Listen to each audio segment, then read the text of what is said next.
每天一点心理学，了解自己，看见他人。你好，这里是心灵时空。今天想跟大家分享的是，情感不成熟，遇事就崩溃逃避，该怎么办？最近一位朋友跟我吐槽起了她的男朋友。他平时对我也挺好的，但是遇到事情的时候，怎么一点谱都不靠呢？只想着自己，完全不顾大局。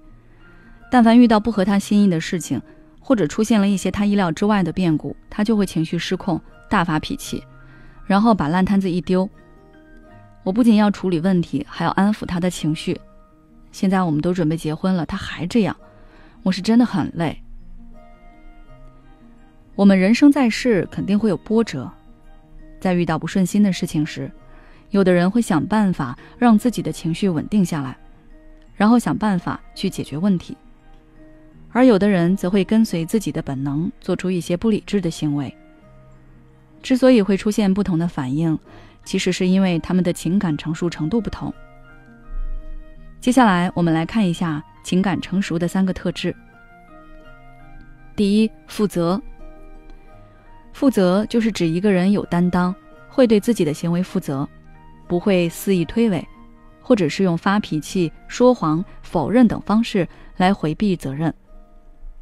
比如我朋友的男友，遇到问题就大发脾气，然后把自己封闭起来，去逃避责任，等着我的朋友去帮他把烂摊子收拾好。而真正情感成熟的人，该他去做的事情，该他去承担的责任，他不会推诿他人，更不会视而不见。第二，适应能力。这里说的适应能力，是指能够根据环境的变化，及时适当地调整自己的情绪和行为。这就要求人内心有一定的心理空间，能够容纳一些意料之外的事情。变故发生的时候可以冷静下来，根据实际情况来多角度看待问题，然后寻找多种解决办法去应对，而不是一遇到问题就心态崩溃，被情绪所控制，想要逃避或者是否定问题，或者是不顾一切地讨好他人来掩饰问题。第三，大局观。情感不成熟的人有一个特点，就是只在乎自己的感受，只关注自己的情绪和需求。这也就导致他们会不分场合地做出一些不合适的举动，完全不顾及自己的这种行为会给别人带来什么样的麻烦。而情感成熟的人则会以大局为重，不仅考虑自己，也会关注他人。如果你是一个情感不成熟的人，看完以上3种特质，想必对如何走向成熟也有了一些想法。下面我再来补充一些具体的做法。第一，平时多和情感成熟的人交往。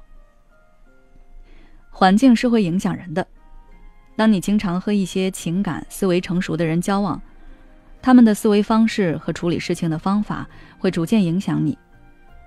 久而久之，你的思维会不断发生变化，一些极端的想法也会在不知不觉中被修正。而且情感成熟的人一般包容性很强，和他们在一起，你会觉得自己是可以被理解、被体谅的。这种感觉会安抚你内心的躁动，让你的心情平静下来。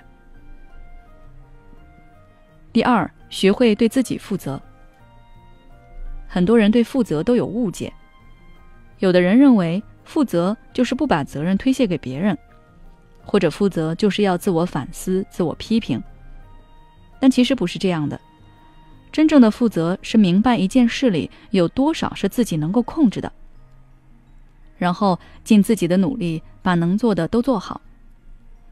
比如你对项目结果不满意，那你就可以回忆一下，你原本希望项目能呈现出什么样的效果，然后对比一下现在的结果和当初预想的差距有多大，缩小这个差距，你可以采取哪些措施。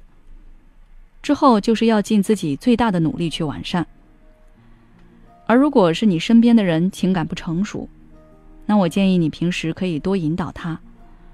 当对方遇到问题、情绪崩溃的时候，切记不要再给他施加压力了，也不要指责对方不成熟、抗压能力差。